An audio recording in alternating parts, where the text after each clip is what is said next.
Welcome to commerce access everyone. कैसे हैं आप लोग? कैसी चल रही है आपकी प्रिपरेशन? और आप जैसे कि अभी तक आपने क्लास कंटिन्यू की है मेरे साथ, तो आप जानते ही होंगे कि हम कौन सा टॉपिक अभी यहाँ पर कर रहे हैं। We are doing here parts of speech, right?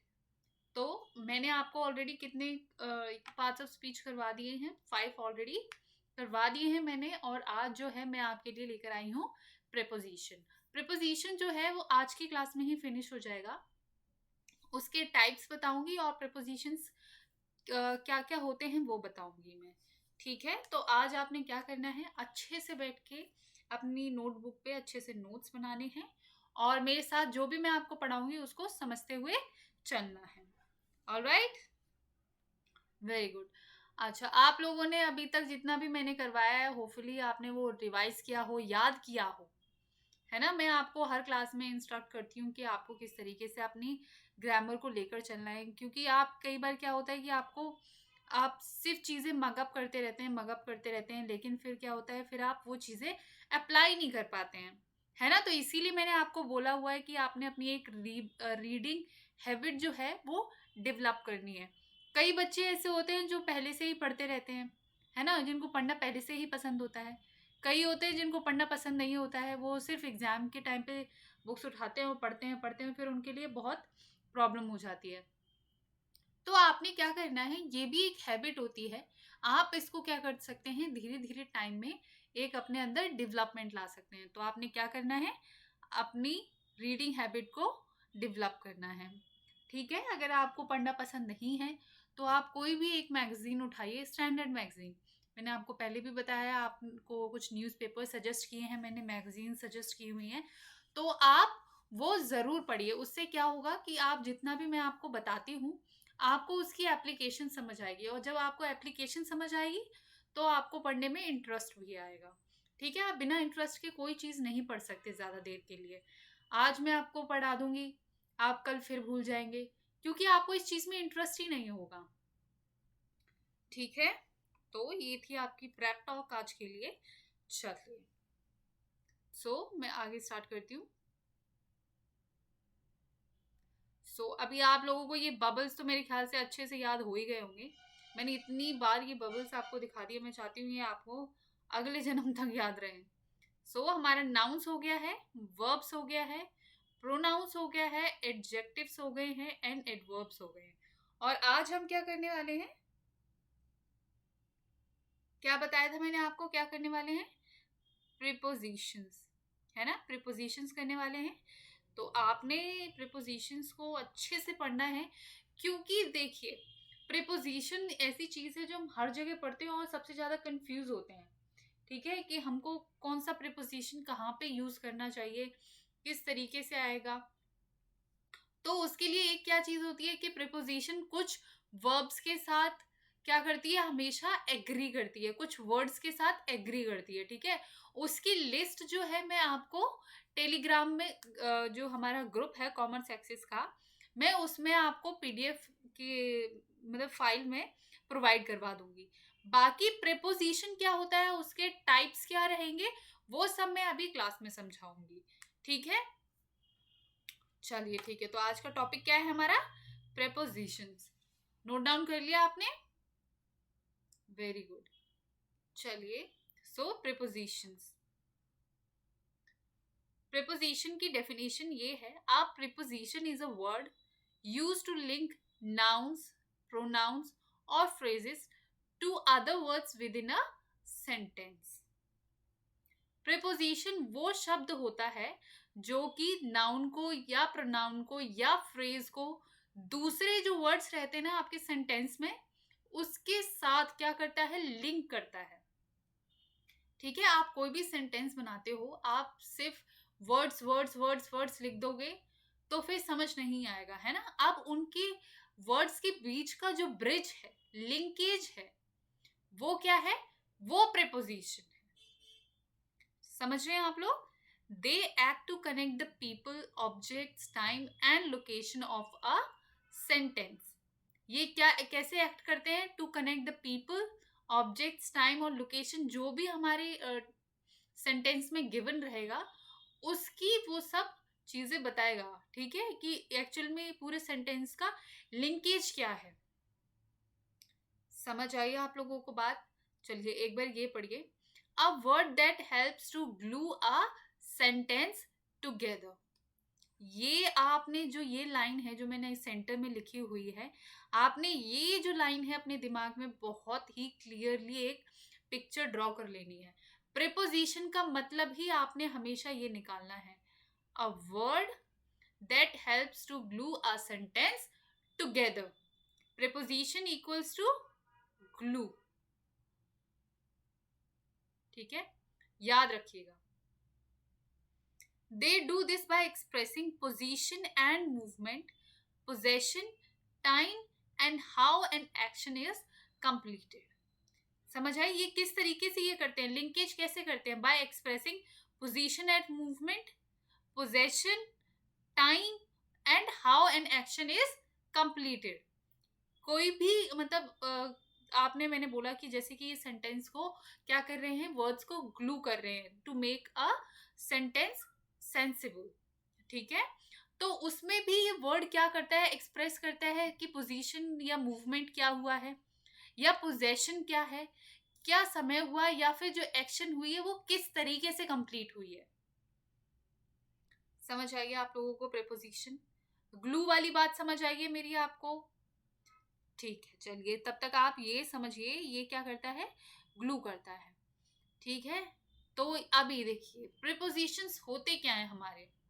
Prepositions हैं हमारे aboard, about, above, across, after, against, along, amid, among, as, at, before, behind, below, beneath, beside, concerning, considering, despite, down, during, except, accepting, excluding, following, for, from, in, inside, into, like, minus, near, off, on, onto, etc etc etc। सो ये जो है आपकी इतनी बड़ी list होगी कि आप मतलब शायद पढ़ भी ना पाए अभी, ठीक है। तो इतनी बड़ी लिस्ट बन जाएगी। तो अब क्या करेंगे, हमेशा की तरह हम क्या करेंगे, हम अपने प्रीपोजिशंस को कैटेगराइज करेंगे, उनको डिवाइड कर लेंगे। अब डिवाइड करने से क्या क्या चीजें होती है मैंने आपको बताई है कि डिवीजन से हमारी लाइफ क्या हो जाती है, सॉर्टेड हो जाती है, राइट। तो हमें कैसी लाइफ चाहिए, एकदम सॉर्टेड लाइफ चाहिए, हमें कोई कॉम्प्लिकेशंस नहीं चाहिए लाइफ में, ठीक है। चलिए अब टाइप्स ऑफ प्रीपोजिशंस यहाँ पर हैं, 7 टाइप ऑफ प्रीपोजिशंस मैंने आपको पढ़ाने हैं। तो first one is your simple preposition, second one is your compound prepositions, third participial prepositions, fourth double prepositions, fifth disguised prepositions, sixth detached prepositions and the last one is your phrasal prepositions. तो आपने पढ़े जितने भी मैंने अभी बताया आपको, जल्दी से नोट डाउन कर लीजिए अपनी नोटबुक में। देखिए कई बच्चे मुझे कमेंट सेक्शन में पूछते रहते हैं कि मैम आप इसकी पीडीएफ जो भी मैं पढ़ाती हूँ उसकी सारी की सारी पीडीएफ मैं ग्रुप में शेयर कर दूं ताकि आपको कुछ भी नोट डाउन नहीं करना पड़े। देखिए यहीं पर आप सबसे बड़ी गलती करते हैं। आप जब भी कुछ भी पढ़ रहे हैं, कुछ भी, सिर्फ इंग्लिश की बात नहीं है, कोई भी सब्जेक्ट आप पढ़ते हैं, तो आप हमेशा नोट्स जो हैं अपनी हैंड राइटिंग में बना के रखिए, ठीक है। पीडीएफ आपको एक हद तक हेल्प करती है, लेकिन नोट्स जो हैं वो आप अपनी हैंडराइटिंग में ही बनाइए, ठीक है।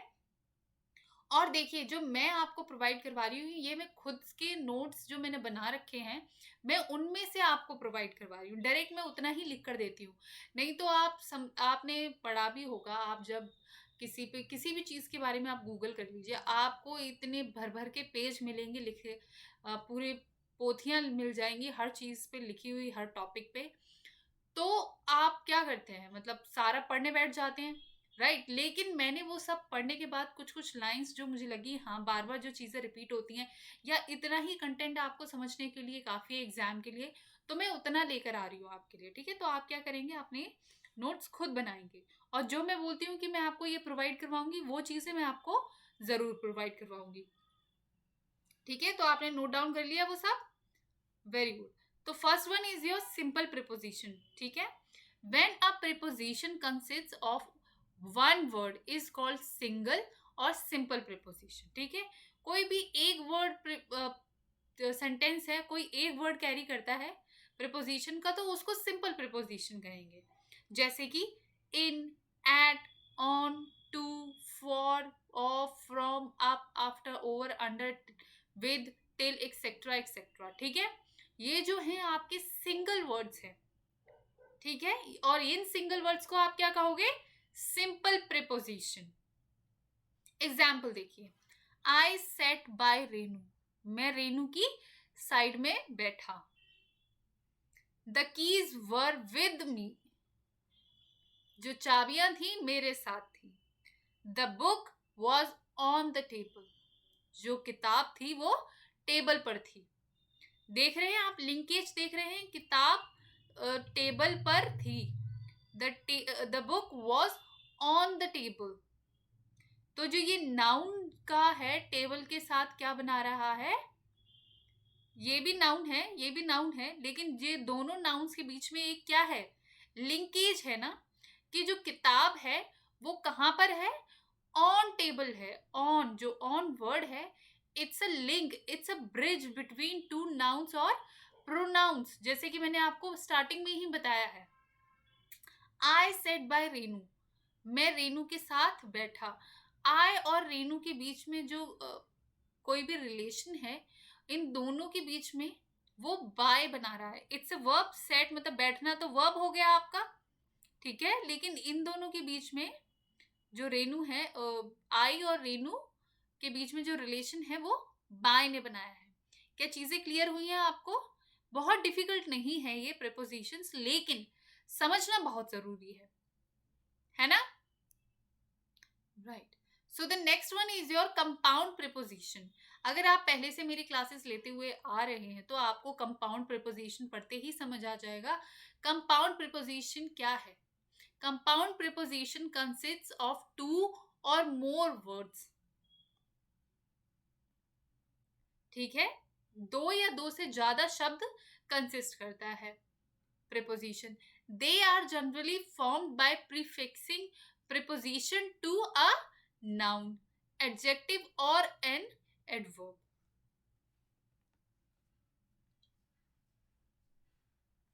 देखिए, ये जो होते हैं कंपाउंड प्रीपोजिशन, ये जनरली कैसे बनते हैं? ये प्रीफिक्स करने से। प्रीफिक्स और सफिक्स मैंने आपको बताया था, प्रीफिक्स आगे होते हैं, सफिक्स पीछे होते हैं। अगर आप प्रीपोजिशंस को क्या करते हैं, नाउन के साथ, एडजेक्टिव के साथ या एडवर्ब के साथ क्या करते हैं, उनको प्रीफिक्स में मतलब आगे लगाते हैं, तो वो कंपाउंड प्रीपोजिशंस बन जाएंगे आपके। जैसे कि on behalf of, according to, in front of, from, across, etcetera etcetera. आपने खुद भी नोट डाउन करके रखने हैं, मैंने आपको पहले ही बताया था। जब भी मैं आपको इस तरीके की लिस्ट देती हूँ, कुछ एग्जाम्पल मैं आपको बता देती हूँ, है ना, तो आपने अपने दिमाग में जोर डालना है कि ऐसा आपने कहीं और भी क्या क्या पढ़ा हुआ है। और अगर अभी आपको याद नहीं आ रहा, तो जब आप रीडिंग करते हैं तब आप ढूंढने की कोशिश करिए। ठीक है, जरूर कोशिश करिए, क्योंकि जितना आप अपनी चीजों को पढ़ा हुआ अप्लाई करने की कोशिश करेंगे, उतनी ही वो आपके दिमाग में क्या होंगी, क्लियर होंगी। चलिए, जैसे कि अब एग्जाम्पल देख लीजिए। On behalf of every citizen, PM congratulated the players. देशवासियों की तरफ से भी पीएम ने जो प्लेयर्स थे उनको क्या किया, कॉन्ग्रेचुलेट किया, बधाइयां दी। According to the theorem, hypotenuse is larger than the perpendicular. Theorem के अकॉर्डिंग हाइपोटेन्यूज जो होती है परपेंडिकुलर से बड़ी होती है। The girl suddenly came in front of us, जो लड़की थी वो अचानक से हमारे सामने आ गई। तो आप इसमें ढूंढ पाए हैं जो भी मैंने अभी कंपाउंड आपको क्या बताई है, compound preposition on behalf of. ठीक है, समझ आइए आपको कंपाउंड प्रीपोजिशन क्लियर हुए? जब भी आप देखेंगे दो से ज्यादा वर्ड्स एक साथ है, प्रीपोजिशन की तरह यूसेज हो रहा है, तो आप उस कौन सी कैटेगरी में डालेंगे, कंपाउंड प्रीपोजिशन की कैटेगरी में डालेंगे उसको। चलिए, next one is your participle preposition. So participle preposition consists of a word that end in ing. आपको सबसे इजीएस्ट पहचान में आ जाएगा जो पार्टिसिपल प्रीपोजिशन कौन सा होता है जो वर्ड ing से यूज हो और एज अ प्रीपोजिशन यूज कर रहे हो हम उसको, उसे कौन सी कैटेगरी में आप रखेंगे? आप रखेंगे उसे पार्टिसिपल प्रीपोजिशन की कैटेगरी में। आगे पढ़िए आप। Which makes a verb the present participle of verbs.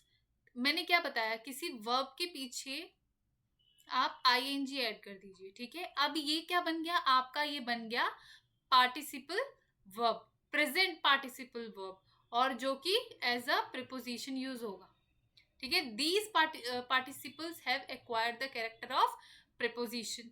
अब जो ये जो ing लगा दिया आपने और प्रीपोजिशन की तरह यूज कर रहे हैं, तो इस प्रीपोजिशन को हम कहेंगे पार्टिसिपल प्रीपोजिशन। क्लियर हुआ आपको? वर्ब प्लस ing जब आप लगा देते हैं और उसको यूज करते हैं एज अ प्रीपोजिशन, तो वो बन जाता है आपका पार्टिसिपल प्रीपोजिशन। जैसे कि notwithstanding, judging, regarding, barring, concerning, considering, etcetera and etcetera, ठीक है। अब एग्जाम्पल देखिए इनके। Concerning yesterday's murder many persons were arrested.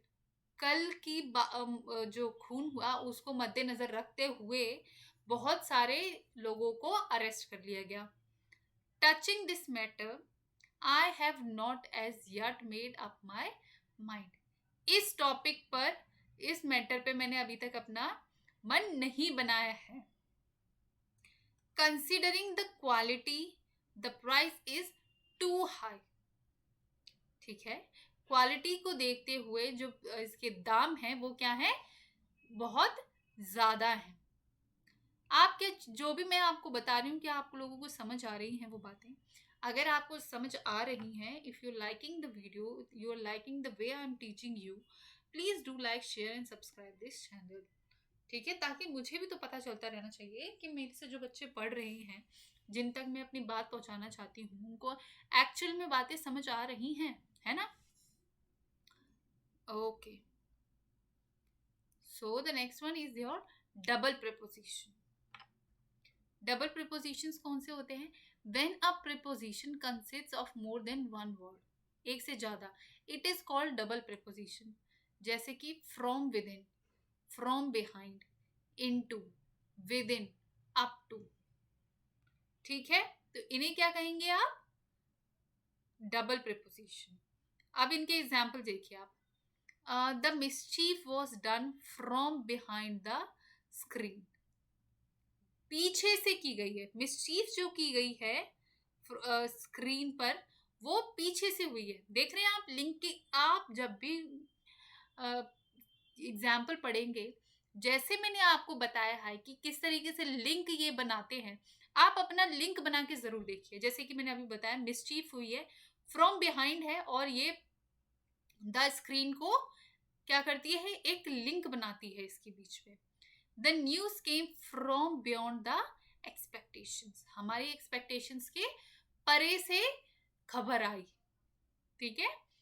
somebody shouted from within the room, किसी ने कमरे के अंदर से ही चिल्लाया। अब the next one is your disguised prepositions, ठीक है। क्या जितना मैंने अभी तक आपको पढ़ाया है आप लोगों को समझ आया है?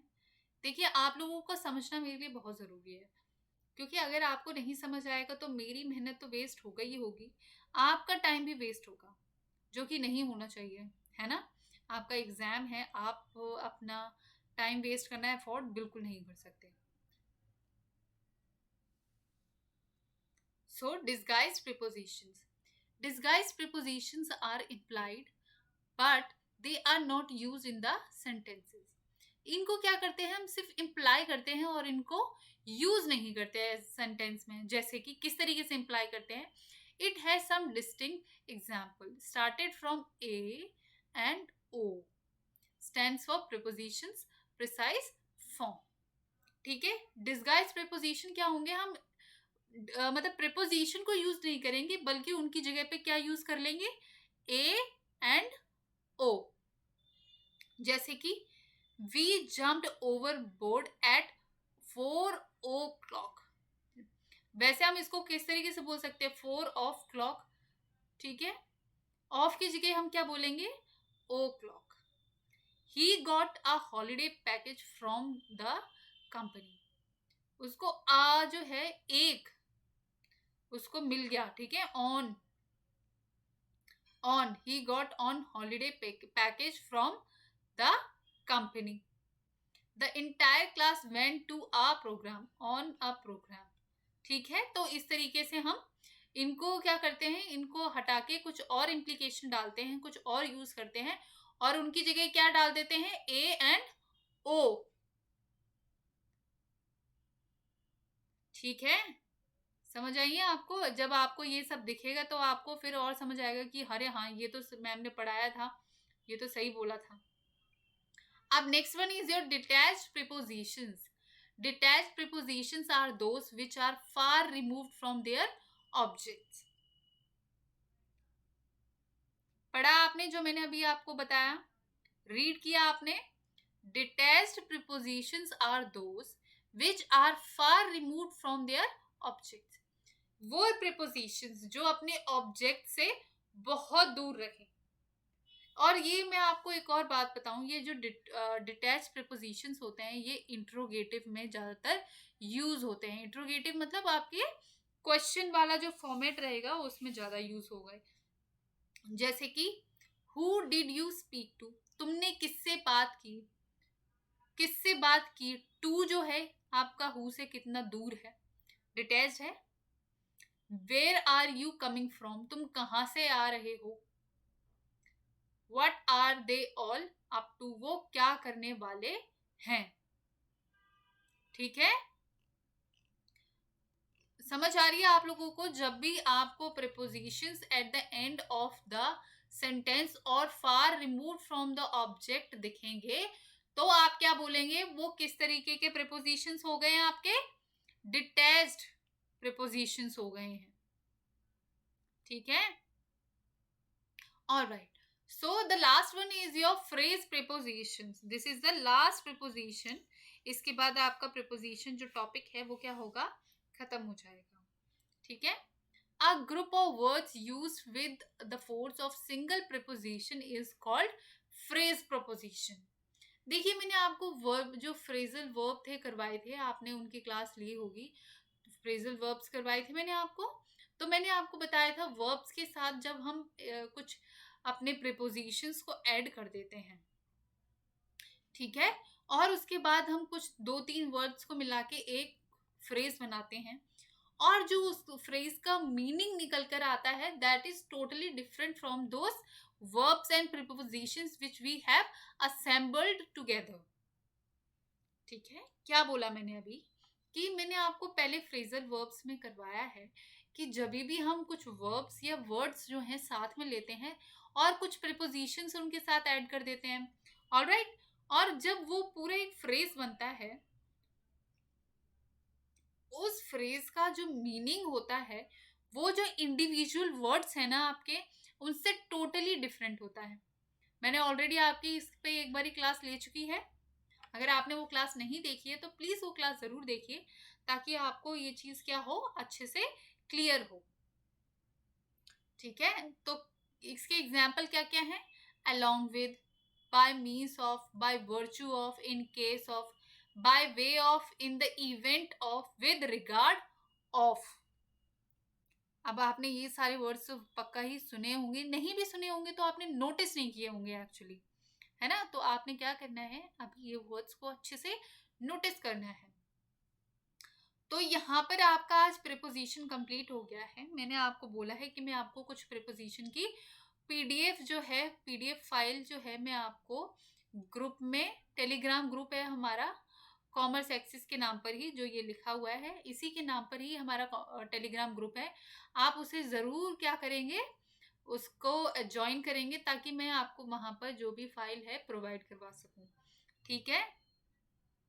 और दूसरी बात, आप वर्ड ऑफ द डे देख ही रहे होंगे, मैं ऐसी उम्मीद करती हूँ कि आप एक दिन में वोकैबलरी नहीं सीखते हैं। यू हैव टू क्या करना होगा, वर्क करना होगा। You have to work on it every day. Every day counts, ठीक है। मैं आपको हर दिन एक वर्ड देती हूँ और उसका मीनिंग देती हूँ, सिनोनिम्स देती हूँ, एंटोनिम्स देती हूँ। तो आपने वो वर्ड्स को क्या करते जाना है, याद करते जाना है। ओके, चलिए, आप मेरे साथ कोई भी बात और है जो आपको लगता है कि आप शेयर करना चाहते हैं, तो आप शेयर कर सकते हैं कमेंट सेक्शन में। और अच्छे से पढ़ाई कीजिए, अच्छे से रिवीजन कीजिए। जितना भी मैं आपको पढ़ाती हूँ, आप उतना पढ़ेंगे लेकिन उतना रिवाइज भी करेंगे। मैं आपको हर क्लास में बोलती हूँ कि आप बिना रिवीजन किए क्लास में मत आइए, मत मतलब आगे बढ़िए बिना रिवीजन के, क्योंकि वो सब क्या है, आपके दिमाग में पाइल अप होता रहता है। और जब वो बहुत ज़्यादा पाइल अप हो जाता है, फिर वो कंफ्यूजन क्रिएट करता है। और जब आप कंफ्यूज होते हैं तो फिर आप जाके एग्जाम में गलत जो है क्वेश्चंस को अटेम्प्ट करते हैं, और फिर आप बोलेंगे कि मैम ने ठीक से पढ़ाया नहीं। ठीक है, क्योंकि देखिए, दूसरों को ब्लेम करना बहुत इजी होता है, ये आपका गलती नहीं है, इट्स ए ह्यूमन नेचर। आप कहीं पे भी फेल होते हैं, आप जो होते हैं अपने आप को लास्ट में ब्लेम करेंगे कि हाँ यार मेरी गलती है। आप सबसे पहले हर एक चीज को ब्लेम कर लेंगे अपने सराउंडिंग में, कि आपका टीचर अच्छा नहीं था, आपके पेरेंट्स ने ठीक से पढ़ने नहीं दिया, या मेरे सराउंडिंग में सिचुएशन ठीक नहीं थी। मतलब समझ रहे हैं आप, अपने आप को आप इतने सारे एक्सक्यूज दे देंगे ना कि ये सब होने की वजह से मैं नहीं हो पाया सिलेक्शन मेरा, और जबकि सच कुछ और ही होता है। लेकिन अब क्या करना है, आपने ऐसा नहीं करना कि आपको इस तरीके के एक्सक्यूज बनाने पड़े। तो आप क्या करेंगे, अच्छे से पढ़ाई करेंगे, अभी से पढ़ाई करेंगे, और जिस तरीके से मैं बताती हूँ उस तरीके से करेंगे। रिवाइज करना कितना इम्पोर्टेंट है, इसकी मैं रोज ही आपको क्या बोलती हूँ, रोज का रोज आपको बोलती हूँ कि आपने रिवाइज करके जरूर आना है। ठीक है, और आपने रेगुलर क्लासेस भी लेनी है। और जो मैं बताती हूँ आपको रोज, क्लास स्टार्ट होने से पहले, क्लास होने के बाद, ये भी जरूर सुनिए, क्योंकि आपको थोड़ी बहुत मोटिवेशन भी मुझे लगता है मिलती होगी। मोटिवेटेड अपने आप को रखना बहुत ज़रूरी है, क्योंकि आपको नहीं पता कि आपकी प्रिपरेशन का ड्यूरेशन क्या जाने वाला है। ठीक है, तो अगर आज आप फर्स्ट टाइम हैं इस चैनल पे, then please like share and subscribe this channel commerce access, जहाँ पर हम आपको यूपीपीसीएल का इंग्लिश और कॉमर्स का फुल कोर्स जो है फ्री में अवेलेबल करवा रहे हैं। ठीक है, तो आपने तो ज़्यादा कुछ करना नहीं है, आपने सिर्फ सब्सक्राइब करना है, लाइक करना है इस वीडियो को, और अपने फ्रेंड्स के साथ शेयर करना है। ठीक है, चलिए आज के लिए इतना ही। अब जो हम नेक्स्ट क्लास में मिलेंगे, और जो हमारे 2 पार्ट्स ऑफ स्पीच रह गए हैं हम उनको भी कंप्लीट करेंगे। Till then, bye bye. Thank you so much for watching me here on Commerce Exits. It's time to sign off now. Thank you.